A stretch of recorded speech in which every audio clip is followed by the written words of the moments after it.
Olá, é um prazer ter você aqui no canal Maria Belintani. Hoje nós vamos dar continuidade às masterclass de lançamento daquele livro que está ali no cartaz. E por acaso é esse daqui, Economia Econômica e para o Consumo.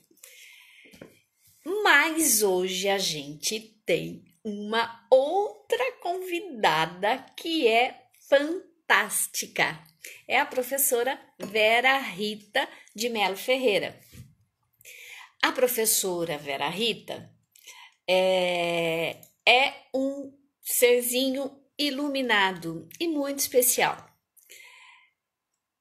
Dona de um invejável currículo que eu tenho certeza que foi construído a duras penas, como qualquer pessoa como a gente. Simpaticíssima. Ela é... Vou ler, tá, gente? Porque tem muita informação. Ela é psicóloga, psicanalista, ela é mestre, doutora em psicologia social, cuja tese é sobre psicologia econômica. E o que é psicologia econômica? Hoje ela vai falar um pouquinho. Esse livro que a professora Vera Rita publicou, é um livro que é a tese dela, né? Recomendo, se você gosta de história, aqui tá contada a história da psicologia econômica muito primorosamente. Aqui a professora já entrou. Ela já está entrando e a gente já vai. E vale a pena. Aí. Boa noite, professora. Boa noite. Não quero te interromper, você já estava falando aí. Eu estava falando de você, porque o seu currículo é extenso. O seu currículo deve ter sido, eu afirmei, que foi conquistado a duras penas, não é verdade? Porque toda experiência não é assim gratuita, não é fácil, e a gente tem que ralar pra caramba. O couro vai ficando grosso. O Não é couro vai verdade? ficando grosso. Exatamente, professora.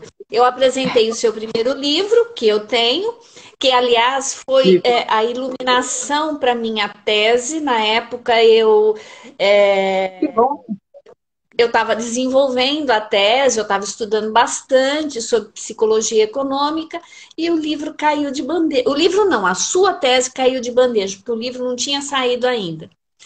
Já faz Legal, um legal. tempinho, sabe, professora? E aí a professora também é autora desse livro maravilhoso, Decisões Econômicas. Vale a pena para vocês se aprofundarem no assunto. Mas espera para comprar, viu? Porque agora não é. Agora a Évora não pode ver. Então aguenta um pouco que haverá novidades. Opa! Então, gente, não compre. Aguarda que nós teremos novidade. Gente, a professora está cortando para mim. Perguntar uma coisa. Desculpa. Tá cortando ou é a minha? Tá cortando? Tá cortando. Tá me cortando e porque tá te cortando. Então é a minha internet? Para mim, você que tá ficando cortada. Tá tendo um atraso. Meio. Bom, agora até parou de acontecer isso. Então vamos lá. Vamos lá. A professora foi eleita presidente para tomar posse em 2022 da IAREP. Afinal de contas, a IAREP é uma pioneira, uma organização pioneira, digamos agora, né? Uma organização pioneira a respeito dos estudos da psicologia econômica, mas ela já é representante do Brasil na IAREP desde 2004. Né? E eu cheguei pela professora na minha tese pesquisando pela IAREP, porque eu achei, né, o site, aquela coisa de louco. É verdade, Que professora. legal, Eu cheguei que até legal. você por conta da IAREP. Olha, que máximo. Interessante, o Bom máximo, não saber, é? bom saber. Que É legal. a hora que eu vi Vera Rita, será que é portuguesa? Não, é brasileira! Mas você demorou para entrar em contato comigo, hein? Nossa, cadê a coragem, pro? Ah, pelo amor de Deus. Então, é porque você então não conhecia, não me conhecia direito. Pronto. Exatamente, professora. Eu não te conhecia direito, né? E aí, graças a essa internet, o lado bom da pandemia, né? A gente está mantendo esses contatos e foi a partir dessa reclusão que, inclusive, eu abri esse canal para que a gente pudesse transmitir conhecimento científico acessível a todas as pessoas, porque é o conhecimento que Bom, transforma a nossa vida, não é verdade? verdade. Que bom. Professora, gente, eu queria destacar em relação a. Eu não vou conseguir. Se eu conseguir, eu vou tentar fazer alguma coisa diferente, passando mais informações sobre o currículo dela ao longo da live. Mas eu queria chamar a atenção em duas coisas. Primeiro, que a professora tem curso de psicologia econômica e arquitetura das escolhas pela Vértice, a qual ela é E proprietária. educação, e educação financeira também, são os três cursos. E educação financeira também. Então, e esse tipo de curso é acessível para qualquer pessoa. Ela tem o canal de psicologia econômica, Pílulas de Psicologia Econômica, no YouTube Isso. e também tem a conta no Instagram, Vértice Psicologia Econômica. Então, portanto, Psicologia econômica. pode correr lá e seguir a professora, tá, gente? Vocês vão adorar. Eu sou seguidora, tô lá todo dia vendo as postagens Legal. que ela faz. Que na verdade é a Cristiana Dias Batista, minha aluna e agora parceira nos cursos abertos, ela que toca o Instagram. Olha que legal. Olha, uma É, bela parceria. A Cristiana tá é. fazendo isso muito bem. E, gente, a professora tem. Você tá me ouvindo? Espera aí que eu acho que tá. Deixa eu Cortando experimentar. outra vez.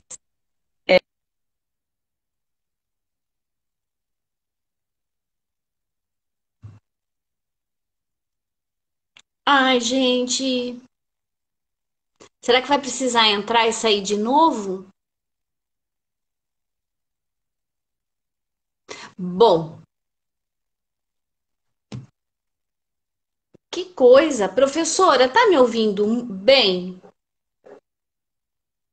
Gente, vocês estão nos ouvindo? Ai, ela caiu. Bom, é,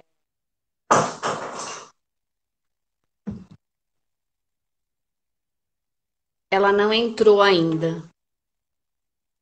Bom, eu vou falando. A professora também é membro do comitê de pesquisa de um network internacional para a educação financeira da OCDE, que é o que é a OCDE? É a Organização para a Cooperação e Desenvolvimento Econômico, né? Ela tem essa função de participante desse canal. Ela também, eu tô dando, aguenta a mão, ela é pioneira na análise dos fenômenos econômicos e da psicanálise e a psicologia econômica aqui no Brasil, tá bom? Ela tem um outro. Voltei. Voltou, professora? Caiu, né? É, é, caí Acontece. e bom, não sei por que que acontece isso com live, com outras coisas não. Bom, agora vamos. Enfim, ainda que hoje a gente tá bem pra caramba, viu, professora? Tem dia que a coisa não fica bem. E- Enfim, eu falei mais um pouquinho do seu currículo, mas agora eu já queria entrar nessa sua experiência. 27 anos atrás, aproximadamente, professora, você já acreditava na importância da psicologia econômica como objeto de política pública. Sim, Porque era uma visionária e ninguém dava atenção? Ou as pessoas começaram a dar atenção? Era uma ideia nada. muito nova? Não, ninguém dava a menor bola, né? Porque achava coisa de maluco. Porque eu cheguei com essa ideia no mestrado a partir da psicanálise, porque eu nem sabia que a psicologia econômica existia naquele momento. Então, ninguém entendia direito. E a minha inquietação vinha muito em função da questão da inflação desgovernada que a gente estava tendo naquele momento e que eu ficava assim meio pasma de ver que nenhum plano de governo dava jeito, nada, nada, nada. Todo mundo dizia tem que acabar com a inflação, mas parecia que estava todo mundo até gostando de ver aquele monte de zero na conta, achar que estava todo mundo milionário, né? E o que me empurrou foi isso. Eu falei, ai, seria interessante discutir como a cabeça da gente funciona em relação a fenômenos como esses, né? E seria importante que os próprios gestores públicos pudessem também saber disso para tentar direcionar as políticas de um jeito mais efetivo. No primeiro momento eu estava pensando com relação à inflação, mas eu achava assim, em relação a tudo, na verdade, né? Que seria muito útil se a própria população pudesse incorporar esses conhecimentos sobre funcionamento mental e daí, claro, sobre comportamento econômico também, sobre tomada de decisão e tal. Então, quando eu encontrei a psicologia econômica, uns 2 anos depois, um ano depois, foi sopa no mel, né? Foi só alegria, porque, embora eles, na IAREP, por exemplo, ainda não estivessem sintonizados nessa proposta de levar psicologia econômica, nem de popularizar necessariamente, fazer divulgação científica, e que é uma preocupação que eu vi que você tem também, que eu acho que é fundamental, é uma responsabilidade até, né, do acadêmico, do intelectual, do pensador, e também não viam ainda uma grande troca com gestores públicos. Foi só um pouco depois, e muito até pelos economistas comportamentais, porque os economistas já participam sempre de política pública, mas os psicólogos não. Isso é novidade, né? Os psicólogos não têm assento, digamos, né, no serviço público de um modo geral, em políticas públicas, não no serviço público, né, em políticas públicas. Então, eles ficavam muito dentro das suas universidades fazendo pesquisas, publicando, indo a congressos, fazendo parcerias, etc. Mas ainda não tinham saído muito, não tinham posto o pé para fora da universidade, né? E como eu não estava vinculada a nenhuma universidade, para mim o que interessava era a vida aqui fora mesmo, né? É, é, é interessante esse senso prático que a gente acaba tendo, porque, por exemplo, eu também não tô, eu tô vinculada a uma universidade porque eu participo de um grupo de estudos. Mas o meu trabalho sempre foi no serviço público e isso abre a visão da gente. Eu sempre fui diretora de escola, professora, né? Sim. e a minha vida foi dentro do universo para a população. E eu Sei. sempre acreditei que a qualidade da informação é fundamental e que todo mundo tem condições de ir se apropriando do conhecimento, né? Não como um cientista, mas pode ter, sim, uso no cotidiano, principalmente no cotidiano, né, professora? E esse ano, desde o ano passado, né, tô vendo um crescente movimento em relação à educação financeira que está indo para as escolas, né? Um passo assim gigantesco, muito importante para o nosso país. E eu queria saber se você poderia explicar por que é importante a educação financeira? E por que essa educação financeira que a gente está falando, por exemplo, agora eu e você, ela não diz respeito apenas aos juros simples, composto, àquela questão matemática? Porque eu sinto muita resistência das pessoas quererem saber mais sobre educação financeira.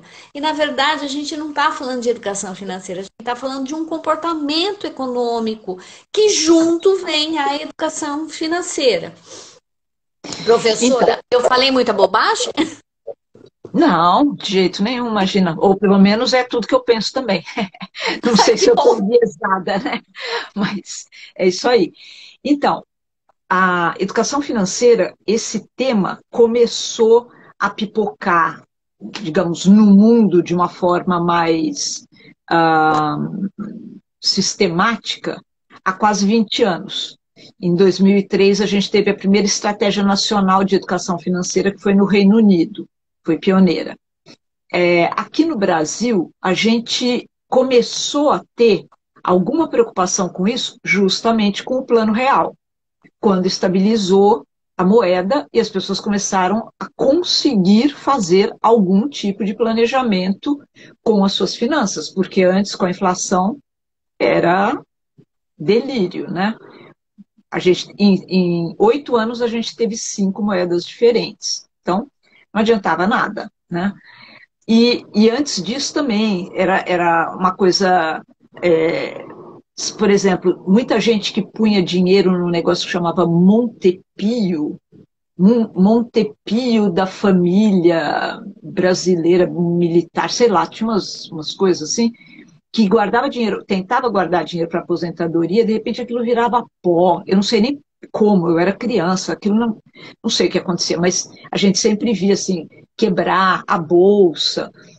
Não tinha ainda os reguladores, né, estabelecidos do mercado financeiro como tem agora, a CVM eu acho que é de 76, enfim.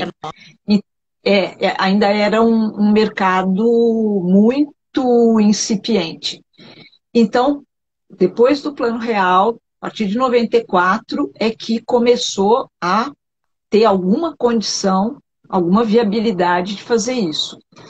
E o Brasil não ficou muito atrás. A nossa Estratégia Nacional de Educação Financeira é de 2010. Ela começou a ser gestada ali no meio da década de 10. Então, de 00, né, na década de 2000. Porque eu participei, por exemplo, levando psicologia econômica para a ENEF, né, a Estratégia Nacional de Educação Financeira, que infelizmente finada no momento, né? É, Como é um muita coisa nesse retrocesso, né? momento. Total, total. A gente está assim. Hoje, aliás, deixa eu só fazer um parênteses rápido, porque uma coisa genial. A Argentina, nossos hermanos, lançaram hoje uma unidade de ciências comportamentais vinculada ao governo, Nossa, à presidência. E, inclusive, no final, o presidente falou, ai, posso falar que inveja de um presidente que não tem déficit cognitivo, né? A pessoa fala é a favor da ciência, enxerga, né, o alcance de uma iniciativa como essa e tal. Bom, fecha parênteses. Daí a gente chora e continua, né? Então, não temos mais a ENEF, infelizmente, mas temos os livros. Os livros estão disponíveis no site Vida e Dinheiro, tudo junto, .gov.br. Gratuito. Gratuito, download gratuito e de muito boa qualidade, sim. Excelente, professora. Eu baixei todos, analisei junto com a minha amiga Valéria Cantelli. Eles são excelentes.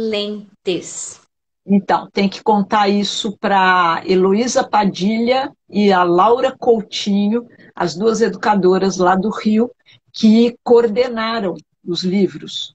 A Que, Laura eu primeiro... conheço, Pro. Ah, é? Ah, que legal, que legal. Ela também foi diretora de escola, tudo, né? É. Foi. E agora a gente tá desenvolvendo um projeto juntas. Vai ser Certo. legal. Nossa, falei com ela esses dias. Bom, então, um mundinho pequeno. Então, é muito mérito delas, porque primeiro elas fizeram os livros do ensino médio e depois fizeram todos do primeiro ao nono ano do fundamental. E daí chamaram pessoas. Eu entrei para falar da psicologia econômica, teve gente para falar de finanças, da GV, enfim, a comunicação, a parte toda de design dos livros, então. Enfim, é super de boa qualidade mesmo. E o que me levou, quer dizer, quando eu fiz a tese de doutorado, eu já tinha muito essa clareza de que, sim, a gente tinha que levar esses conhecimentos para a população. Daí já também a parte econômica e financeira em particular também. Eu dava o nome, na tese eu dei o nome de orientação psicoeconômica, porque era entender comportamento psíquico e entender comportamento econômico. Mas já estava pegando o termo educação financeira, que hoje, tem uma coisa assim que cansa um pouco, né? Mas tem um pouco essa discussão de virar letramento financeiro, literácia financeira. Boring, boring. Para mim é educação financeira e eu vou continuar com isso por enquanto, até ser capaz de enxergar a luz de qualquer outra mudança. Bom, isto posto, e daí para mim sempre ficou óbvio, até pela formação em psicologia e psicanálise também, né, que é a minha formação de origem, que é claro que era comportamento, nunca era só informação. E em 2010 eu fui convidada pela OCDE para levar essa discussão para um simpósio deles, que foi em Roma, foi na Itália. E o pessoal não gostou, não achou nenhuma graça. E por isso que eu te falo que a gente vai ficando com o couro grosso, porque quando eu comecei com a ideia de combinar psicanálise com coisas econômicas, todo mundo vaiou. Quando eu descobri a psicologia econômica, todo mundo vaiou. Quem era psicanalista vaiava. Quando eu comecei a entrar em contato com os colegas psicólogos econômicos e contava que eu era psicanalista, vaiavam também. Então, a gente vai com vaia e tudo e paciência. Então, quando eu levei também essa discussão lá para Roma, para o Banco Central italiano, também, para quê? Que isso? Não. Mas, para minha imensa alegria, agora em 2019, levou 9 anos, né, eles lançaram na OCDE uma publicação chamada Smarter Financial Education. Então, educação financeira mais esperta, mais inteligente, que é toda com o que hoje o pessoal chama mais de ciências comportamentais, né? Ou insights comportamentais e tudo mais.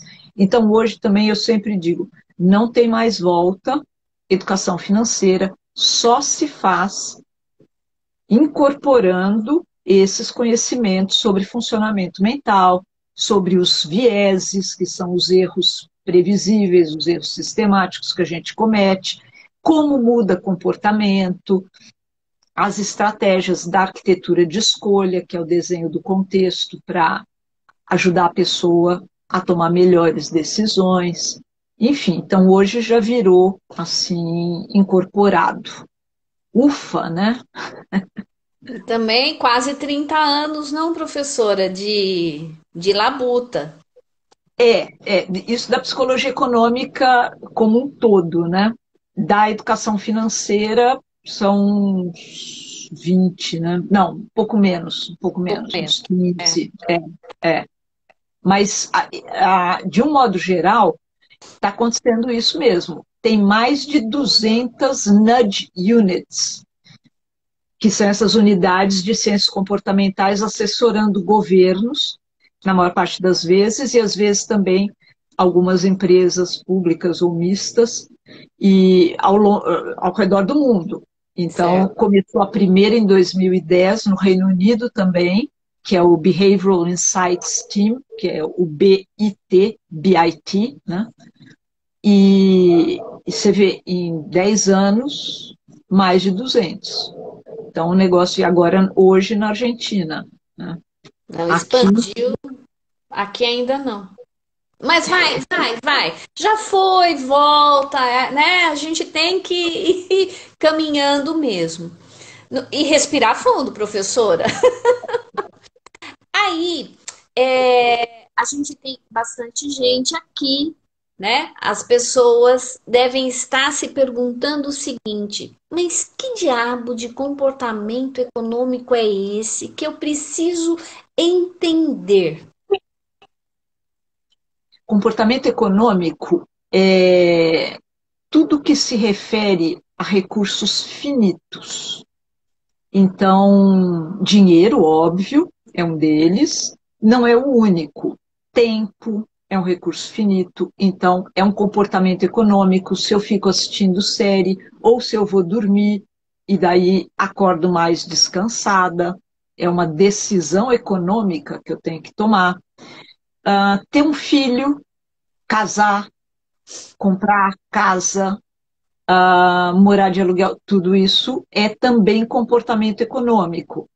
Uh, É difícil até a gente pensar em alguma coisa que não seja comportamento econômico, porque quando a gente pensa em recursos, praticamente todos são finitos de uma certa forma, a começar pela vida, né?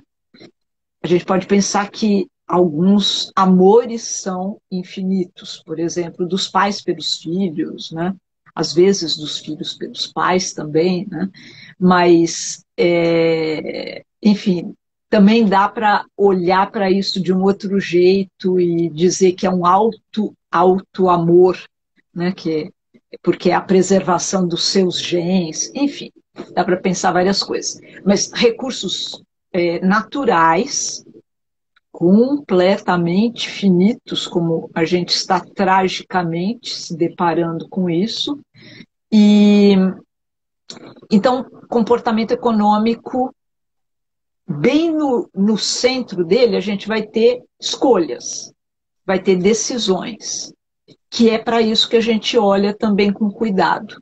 A psicologia econômica tem nos comportamentos econômicos as suas linhas de pesquisa.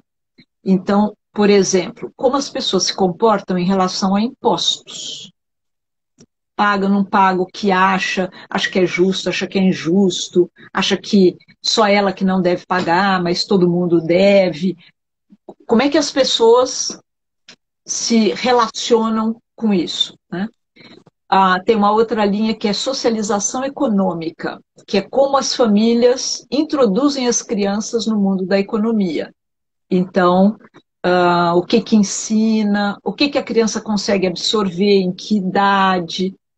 Então, também vai um monte de coisa por aí.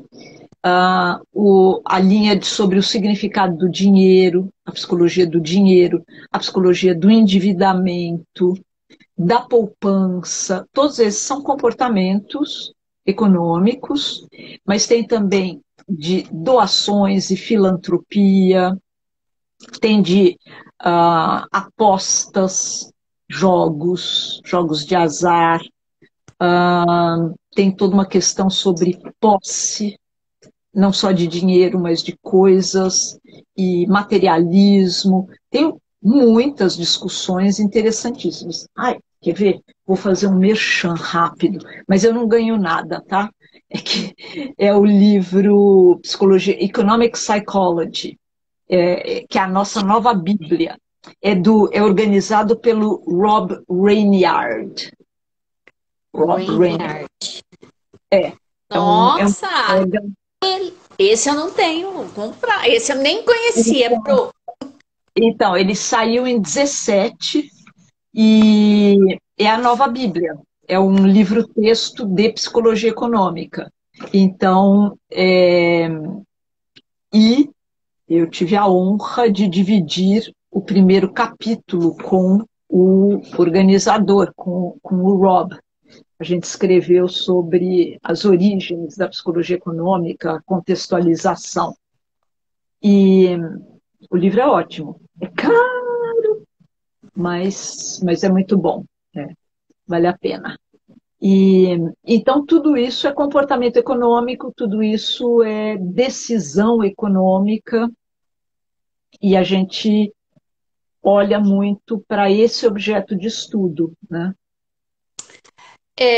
Professora, você acha que com os prêmios Nobel do Simon, do Kahneman, do Taylor, isso ajudou a psicologia econômica a tomar um outro corpo? Assim, nossa, peraí, o que está acontecendo? O que é isso mesmo? Isso colaborou para essa difusão, esclarecimento, enfim. Não tenho dúvida, não tenho dúvida. Eu tenho até uma dívida pessoal com o Kahneman, já falei isso para ele, inclusive, porque eu estava. Eu, eu fui primeiro para o mestrado lá na USP, fiz o mestrado assim comprido, porque continuava trabalhando e tal, e naquela época era 4 anos, eu ainda fiz um ano antes de aluna especial, então, e eu ia parar por aí. Mas, à medida que eu fui conhecendo a psicologia econômica, fiquei curiosa e fui num primeiro congresso, no ano 2000. Eu já tinha defendido a dissertação.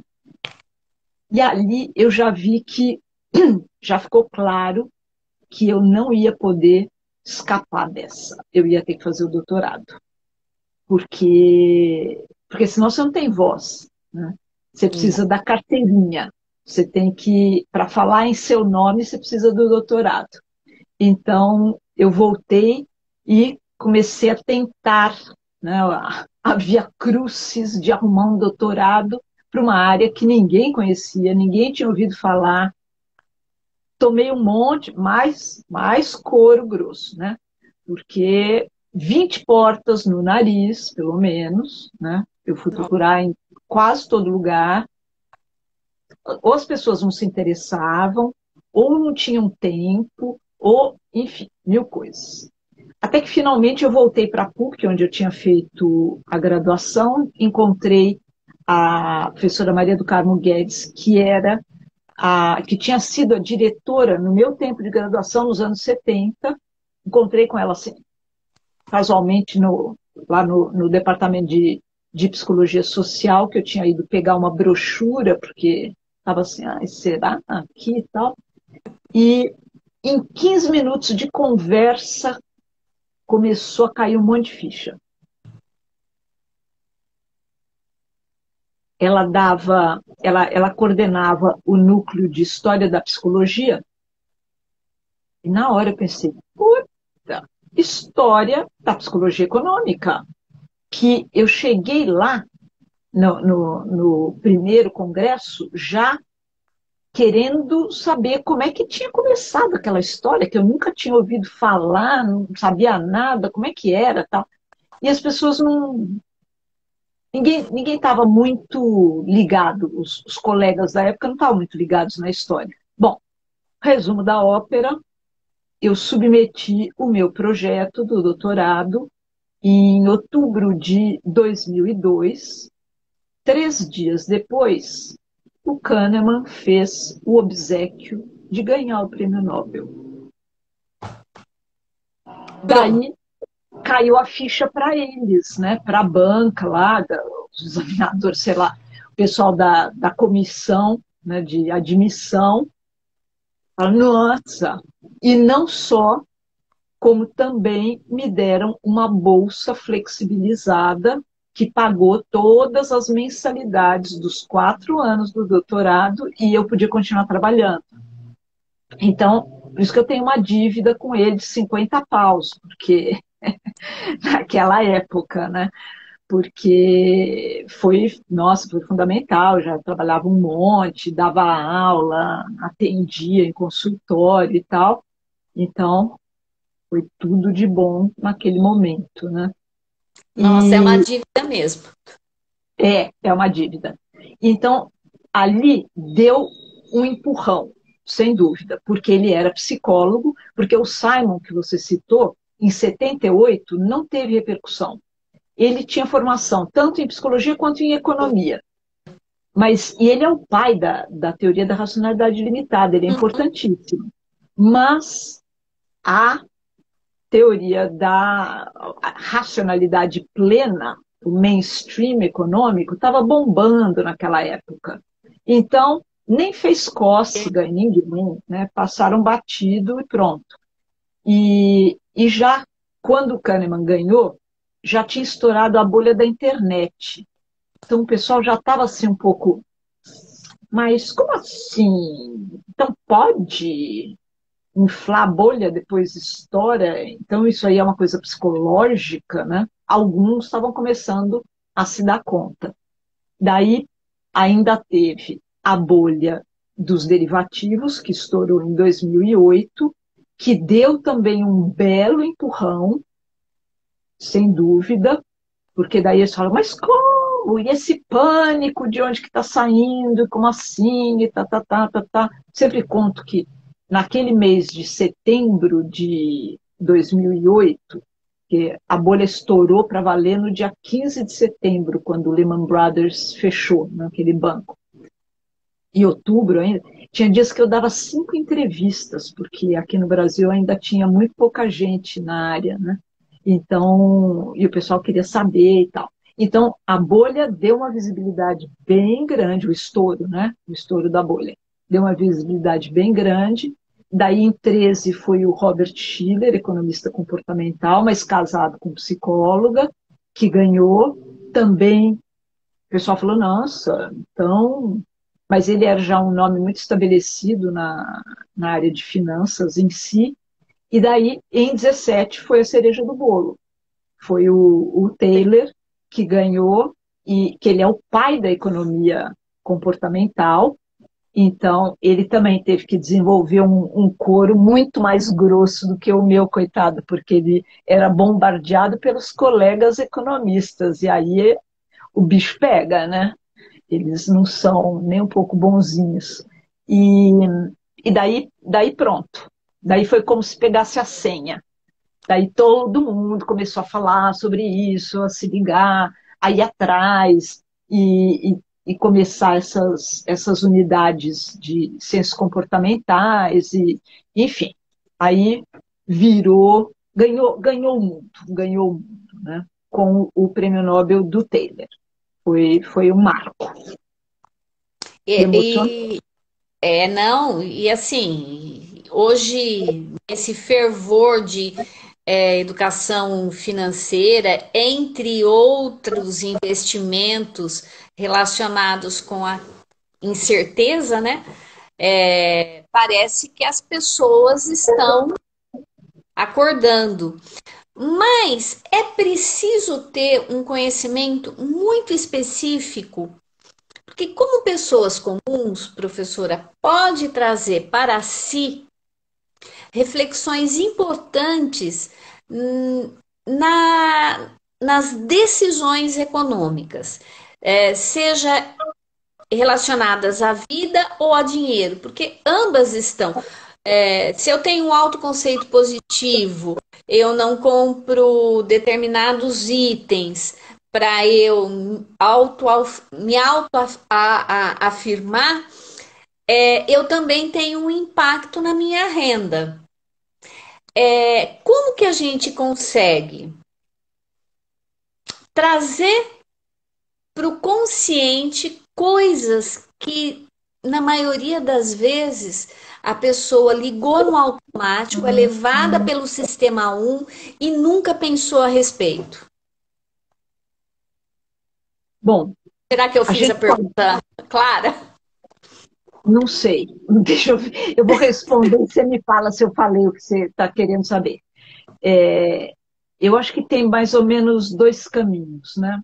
Você pode ir pela consciência, então a pessoa cai a ficha, ela percebe, ela vai atrás de informação, consegue avançar nisso, consegue se organizar, ser disciplinada, etc, etc, etc. Aí é lindo. Não é todo mundo que faz isso. Algumas pessoas não gostam, depois pega o gosto. Acontece isso também. Agora, você também pode ir sem uma maior consciência, simplesmente porque tem uma boa arquitetura de escolha desenhada para facilitar as suas decisões. A começar por uma: guardar dinheiro automaticamente. Você vai na instituição financeira, você conversa uma vez e já direciona X% todo mês vai para tal aplicação. Você não precisa mais ficar pensando no assunto. Ah, será que esse mês eu guardo, mês que vem eu guardo o dobro? Aqueles papos furados lá, você já deixa para lá. E, por exemplo, tem os truquezinhos. Não quer guardar dinheiro, não quer gastar dinheiro, esconde o cartão de crédito de você mesmo. Isso já vai baixar bastante a sua despesa. Hoje que está todo mundo em casa, ou pelo menos deveria, né, por causa da pandemia, deixa o cartão guardado num lugar bem chato de pegar, que você fique com preguiça, porque daí você fica com os dois impulsos em conflito.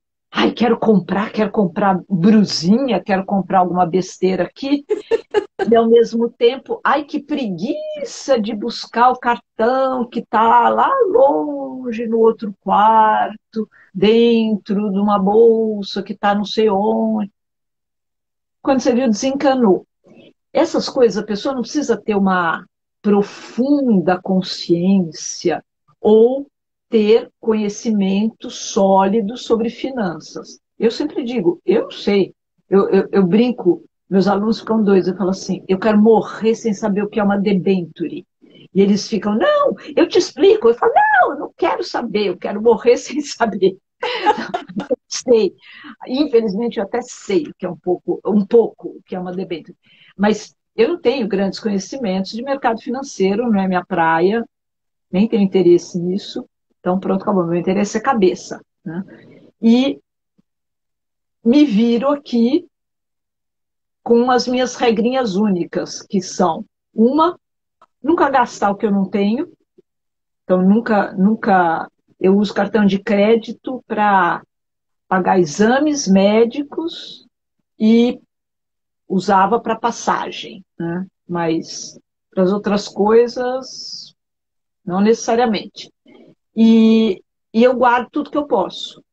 Hoje em dia, eu não preciso deixar automático. Eu já consigo ir lá e guardar. No tempo da inflação, era aquela confusão, por exemplo. Então, eu demorei para conseguir me organizar. E fui me organizar assim, sistematicamente mesmo, depois de ter um câncer e ver que podia não conseguir trabalhar e que daí eu precisava realmente. Eu fiquei 6 meses trabalhando pouco. Aliás, foi nesse período que eu trabalhei na ENEF, nos livros da ENEF. Era uma coisa que eu podia fazer no computador, mandava naquela época ainda por e-mail e tal. Mas eu via que tem uma zona cinzenta que não dá assim para você dizer, ah, eu vou morrer de pé. Não.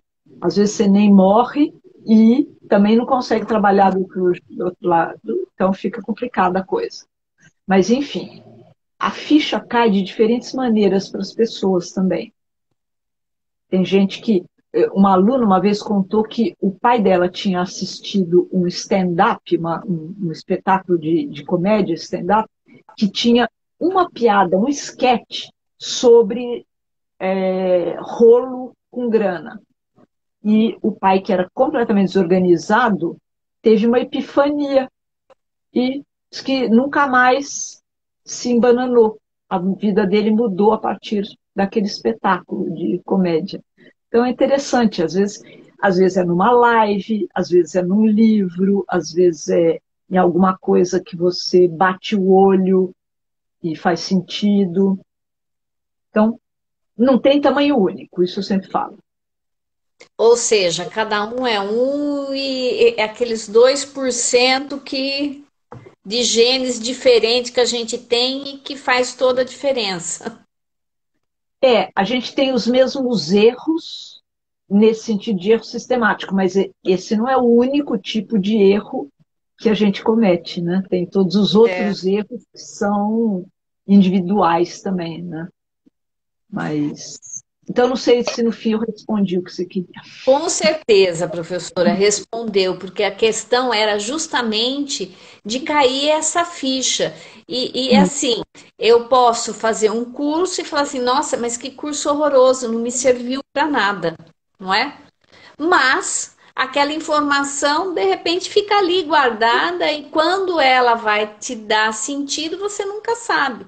E tem gente que faz o curso e tem sentido, ou É, seja, é o ser humano mesmo. é. Uma É, coisa, aliás, que o pessoal da educação financeira está focando bastante agora é tentar entregar a informação no momento em que a pessoa vai precisar dela. Então, por exemplo, se você vai ter um filho, isso então aí vamos. é uma experiência que eles fizeram mesmo no Reino Unido também. Eles têm umas parteiras que lá no Serviço de Saúde Pública, umas parteiras visitam as gestantes cada 15 dias, uma coisa assim. Eles treinaram essas parteiras em noções de educação financeira, porque quando elas iam visitar as moças, trocavam essa ideia e foi super bem sucedido, porque a mulherada estava muito interessada em saber, a vida delas ia mudar financeira, ia mudar geral, mas financeiramente também ia mudar bastante. Então elas estavam muito ávidas de saber mais sobre aquilo. Então, se você consegue pegar no pulo, é o ideal para entregar a informação de uma maneira fácil, simplificada, acessível. E isso faz a diferença. Por exemplo, vai casar, né? Algumas coisas É, nesse. comprar um imóvel, contrair um crédito, uma dívida. É sempre importante tentar ter a informação naquele momento. Professora, como é que você tem experiência, muita vivência no exterior, né? De conhecer essas realidades. O povo brasileiro é muito diferente nessa organização financeira e nesse pensamento econômico de outros pessoas de outras nacionalidades.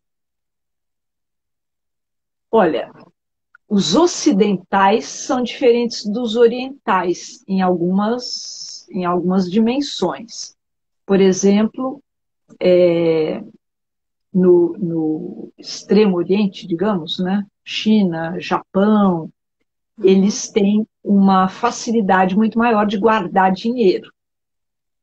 Então, é meio tranquilo, faz parte da tradição, é um hábito cultural, vai meio sem fazer força. O brasileiro, em muitos sentidos, é parecido com o americano, porque o americano também gasta o que tem, o que não tem, vive rolando dívida, mas nós temos uma diferença enorme em relação a eles. Nós temos o jujuzão, que são os juros absurdos, porque 15% ao mês é um absurdo, e que aqui, se o brasileiro pega um crédito, não paga naquela hora, não consegue pagar no outro mês. Em 3 meses já virou uma bola de neve e ele perdeu o controle. O americano pega um cartão, pega outro cartão, pega 20 cartões de crédito, vai rolando aquela dívida até morrer muitas vezes. Agora o bicho está pegando com relação ao crédito estudantil, porque a molecada está pegando né, porque as universidades são caríssimas, né, não tem universidade pública, quer dizer, a universidade pública é paga também, né, diferente da gente aqui, tem pelo menos isso de muito importante, mas eles não estão dando conta porque não estão conseguindo trabalhos que remunerem o suficiente para pagar essa dívida, então está dando um rolo aí. Agora, as outras gerações iam sempre rolando, rolando, rolando. Os europeus, não dá para generalizar, porque são tantos países, tantas culturas, né? Mas pelo menos os europeus ocidentais, eles são mais frugais em geral, né? Mais frugais do que o americano e mais frugais do que os brasileiros ricos, digamos. Porque aqui a nossa população, de modo geral, é extremamente frugal, porque não tem dinheiro, né? Uhum. Se conseguisse, talvez consumisse muito mais, mas aqui não tem dinheiro. Mas do que os brasileiros ricos também são, né? Compra 500 bolsas, 8 carros, etc, etc. Os europeus ocidentais não têm muito essa vibe, não.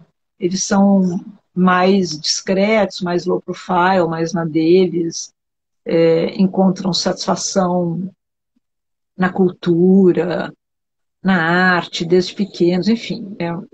Eu sou fã da Europa ocidental que eu conheço mais, digamos, né? A Europa Oriental teve aquela experiência toda com socialismo, digamos, né, um socialismo soviético lá, esquisito.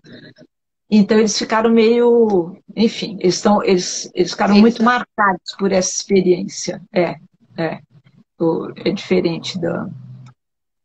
E, bom, e daí tem todos os outros latino-americanos, tem os africanos também, que são outras realidades também, né? Mas aí só um sobrevoo rápido. É, conforme você está falando isso, eu me lembro de algumas coisas a respeito da socialização econômica, a socialização do consumidor, a socialização econômica e esse aspecto fortemente cultural que influencia a. Que eu trabalho mais com crianças, né? Crianças e adolescentes.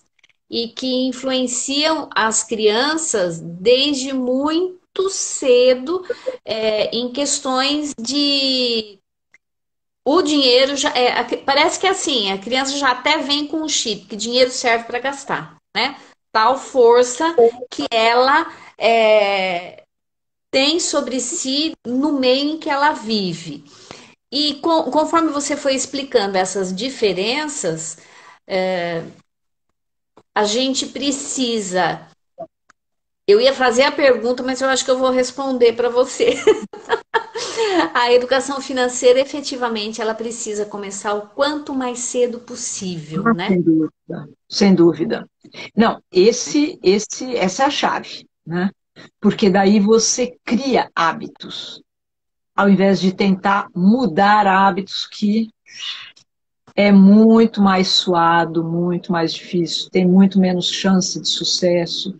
Então, o ideal é começar com crianças, sem dúvida. E eu sempre digo, para mim, o eixo da educação financeira é a sustentabilidade, é o conceito de sustentabilidade. Sustentabilidade no sentido de que você busca um equilíbrio entre o agora e o depois, em tudo. Na maneira como você lida com o dinheiro, na maneira como você lida, obviamente, com o planeta também. Porque senão não adianta ter uma linda educação financeira se não vai ter mais planeta para habitar, né? Então, é sustentabilidade no macro e no micro, né? Mas na educação financeira é buscar o bem-estar agora e nos próximos agoras, no médio e no longo prazo também.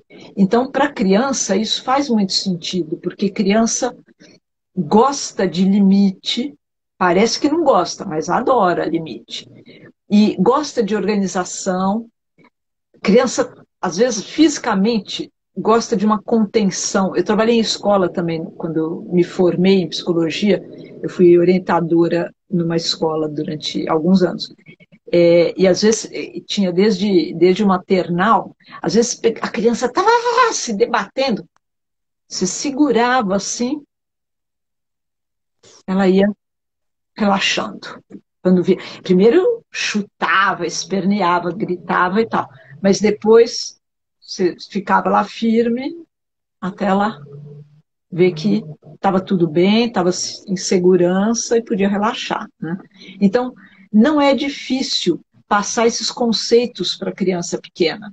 Ela sabe, ó, vamos guardar esse brinquedo agora para ele estar direitinho quando a gente for brincar de novo amanhã. Ou mesma coisa, né?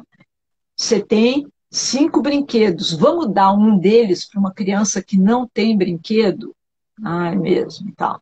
Então, tudo isso para a criança, ela vê um encanto nessas coisas de, olha tudo que eu posso fazer, né? Com, com esses objetos, com essas coisas que são minhas, então eu posso fazer isso. E se eu quiser, não, ali não pode, porque é do outro, tem que pedir emprestado, pode trocar, enfim. É muito interessante, é muito interessante. No primeiro livro da ENEF, aliás, a gente falou sobre a história da batata. A Uhum. criança acompanhar como uma batata ia germinando, o tempo, a paciência, ter que esperar, mil coisas muito interessantes. Desculpe, você ia falar alguma coisa. Não, não, eu só cheguei a olhar, né? Eu fico de olho no horário. Ora, ah, Tem 3, 4 minutinhos. tá. É, essa questão, a gente parte, né? Uma compreensão que a gente desenvolve em relação às crianças é que faz muita falta para a criança entender o processo. E não Sim, é entender falando o processo. É o observar o crescimento da batata, é saber de onde veio, é plantar, riscar no calendário quanto tempo demora aquilo para dar alguma coisa, para brotar, para dar um fruto. Porque se eu quero lidar bem com os meus bens, eu preciso entender que esses bens levam um tempo para serem produzidos, que eles vêm de algum lugar. E com esse processo, acho que a gente pode levar até essa mesma essa mesma compreensão para a família que não teve a oportunidade de pensar dessa forma, né, professora?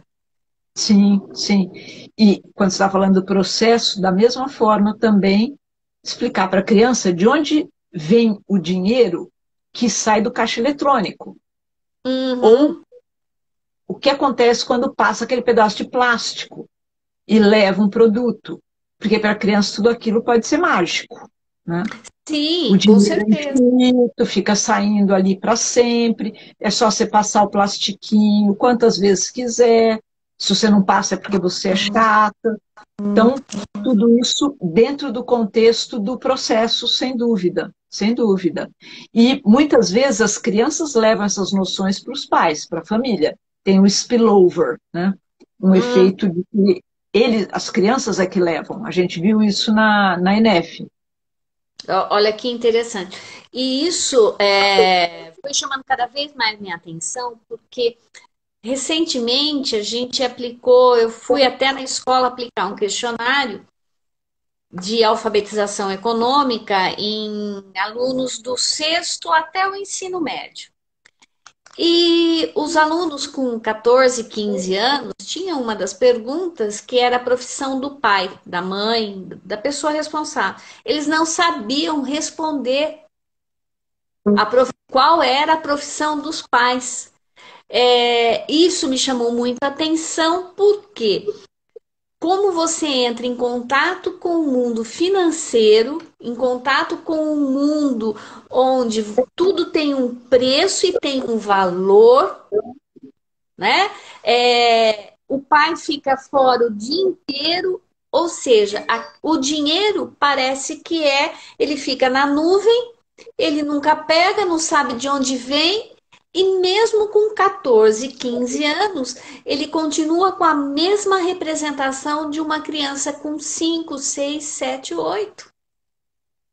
Complicado, complicadíssimo. É muito complicado, né? Evidentemente que não tem que ficar cobrando a história do dinheiro, mas a criança precisa, todos precisamos saber da importância desse dinheiro, de onde vem.